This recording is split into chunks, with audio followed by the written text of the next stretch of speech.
안녕하세요, BTV입니다.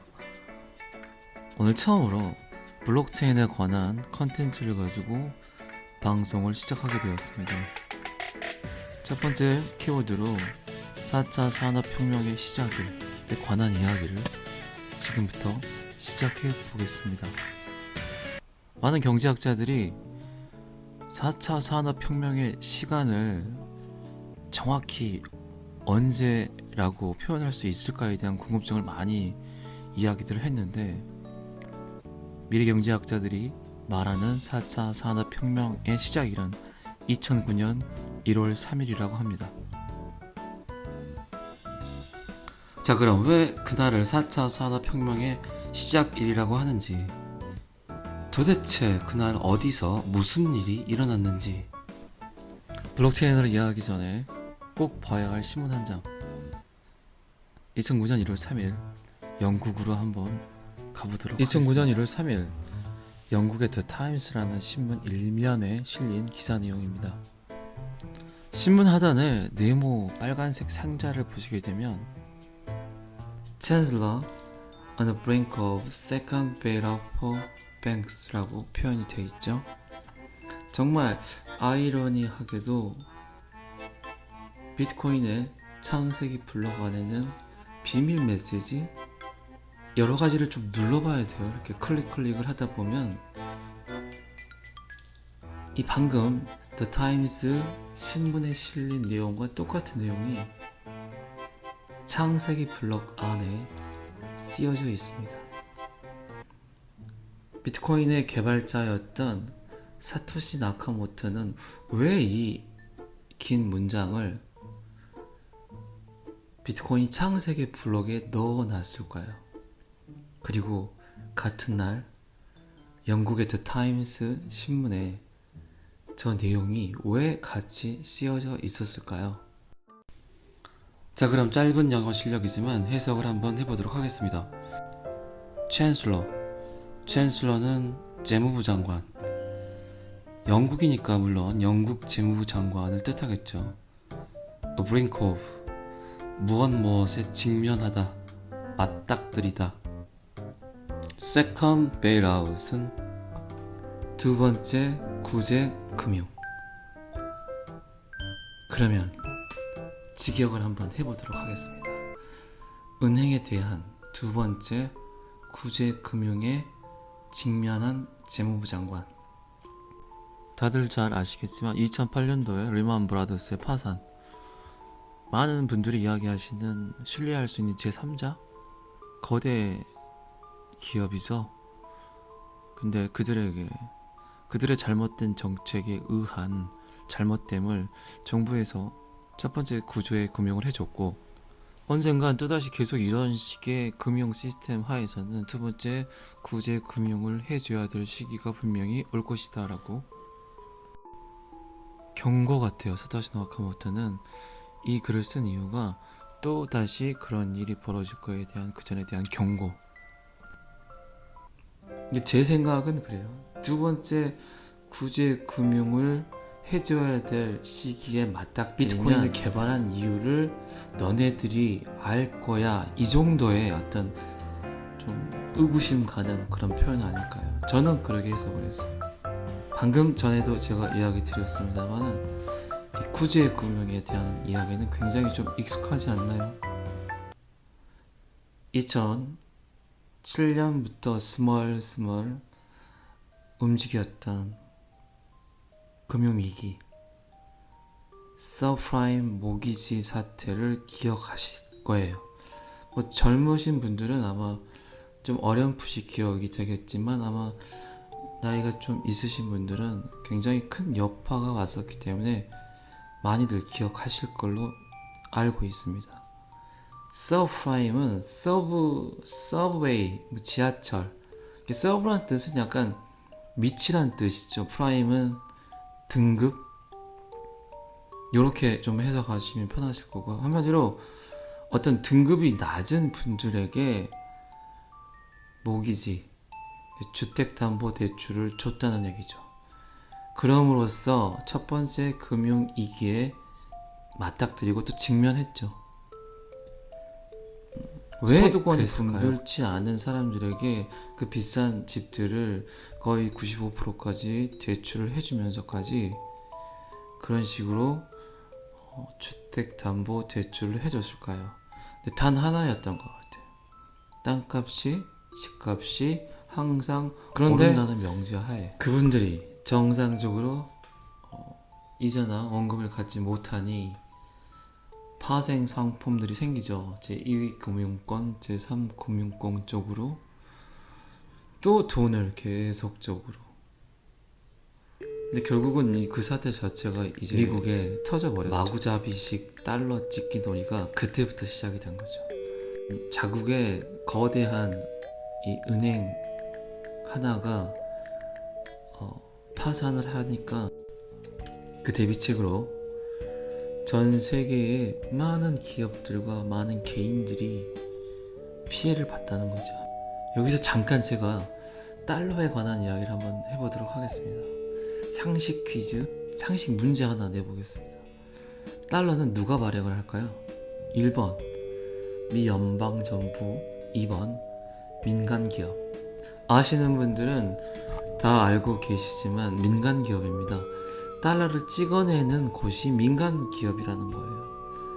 저희 나라같이 한국이란 어떤 중앙정부에서 컨트롤할 수 있는 은행이 돈을 발행하는 게 아니라 미국은 민간기업이 그 일을 하고 있다는 거죠.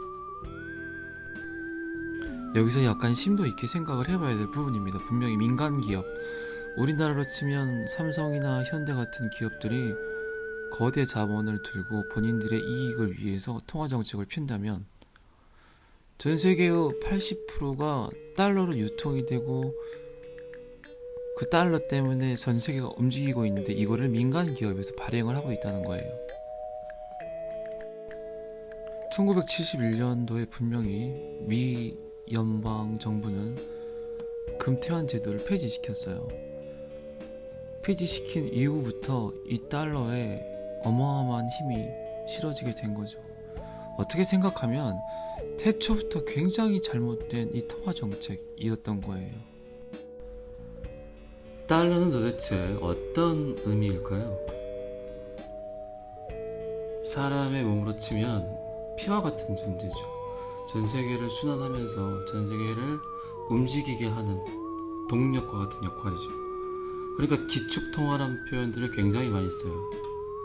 전 세계의 피인 셈이죠, 한마디로. 전 세계 80% 이상의 거래를 위한 도구. 아니 그럼 미 정부도 여기서 승인을 받아서 돈을 가져다 쓴다? 네, 맞습니다. 미 연방정부도 FRB 승인하에 돈을 가져다 씁니다. 우린 매일 아침 돈이란 걸 벌기 위해 지옥철에 파김치에 매일매일을 전쟁처럼 살아가지만 저들은 그냥 돈 없으면 마구 찍어내면 됩니다. 왜 우리들의 호주머니 속엔 항상 텅텅 비어있는지 조금 느껴지시나요? 자, 그럼 다시 현재로 와보겠습니다. 왜 사토시 나카모토는 비트코인 제네시스 블록에 제2구제금융을 언급하였을까요? 또다시 미 연준은 FRB는 코로나를 빌미로 2020년 올해 3월 대규모 양적 완화를 시도하였습니다. 돈을 무지하게 찍어냈다는 얘기예요. 그런데 사람들이 코로나 때문에 힘드니까 실물 경제, 그러니까 자기가 필요한 것에 돈을 쓰라고 돈을 줬는데 이 사람들이 주택하고 주식을 계속 매수를 하게 돼요. 그러니까 버블이 계속 생긴다는 거죠. 지금 미국에서 연체율이 2008년보다 더 심하답니다. 주택 가격이나 생각해보세요. 주택 가격이나 주식 가격은 계속 오르는데 연체율은 계속 높아지고 있다는 거예요. 미 정부가 그리고 이 연체율을 막기 위해서 이자 상환을 12개월 유예 정책을 폈는데도 많은 경제학자들이 지금의 연체율이 12개월 후에는 4배 이상의 연체율을 보일 거라고 이야기합니다. 지금 미국이 뭘 하고 있냐면, 그러니까 1년 뒤에 2년 뒤에 이 터질 카드 돌려막기 하고 있는 거예요. 근데 버블은 언젠간 터지게 돼 있어요. 그게 내년일지 내후년일지는 모르겠지만 지금 미국의 양적 완화 이거를 시도한다는 거는 막바지까지 왔다는 거죠. 2008년 결국 리만 브라더스사, 많은 분들이 이야기하시죠.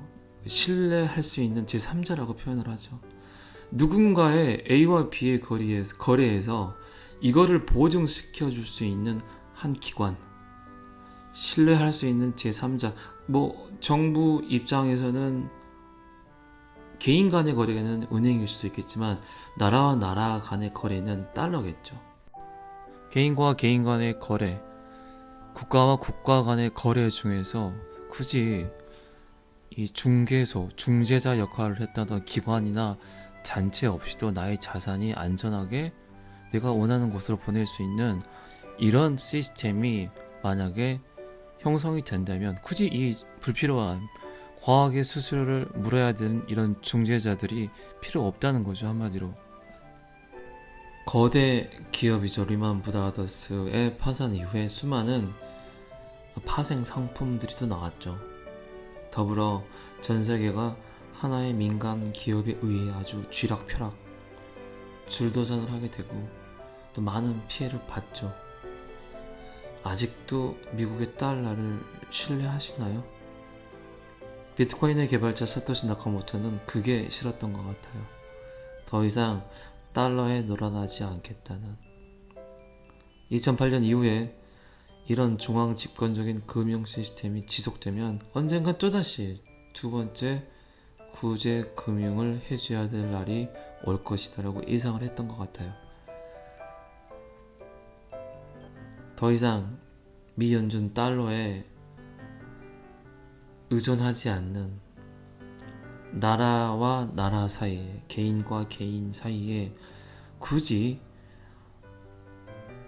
달러가 개입을 한다든가 아니면 은행이란 신뢰할 수 있는 제3자가 굳이 필요 없다면 나의 안전한 자산을 동등한 관계에서 거래할 수 있는 그런 피어투피어 방식의 금융거래 프로토콜을 해결할 수 있는 해결책으로 비트코인을 만든 거죠.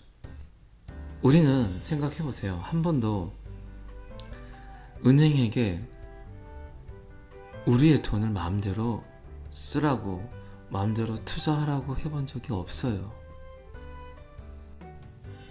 어떻게 보면 은행에서 내가 이체를 했을 때 이체 수수료가 나는 거와 똑같이 2008년도에 너무나 많은 전 세계에 있는 인구가 과한 수수료를 지불을 했죠. 그런 겁니다. 수수료가 꼭 내가 은행에서 내가 돈을 이체할 때 발생하는 수수료가 아니고 이런 거대한 사건들이 일어났을 때 피해를 보는 모든 것들이 수수료라고 판단을 한 거죠. 왜 4차 산업혁명의 시작일이 비트코인 제네시스 블록이 생성된 날이라고 하는지 조금은 이해하셨습니까? 거기에 가장 큰 매개체, 뭔가 산업혁명이라면 큰 이슈가 있어야 되는데 전 세계에서 가장 큰 이슈의 혁명은 금융거래죠. 돈거래라는 거죠. 나의 자산이 옮겨가는 변화. 그래서 제4차 산업혁명 일의 시작은 비트코인의 창세기 블록이 생성이 된 날이라고 합니다. 오늘 BTV 영상은 여기까지 하겠습니다. 다음 영상에선 비트코인 블록 안엔 뭐가 쓰여져 있는가에 대한 영상 업로드 하겠습니다. 감사합니다. 항상 공정하고 평등한 세상을 위한 BitTV였습니다.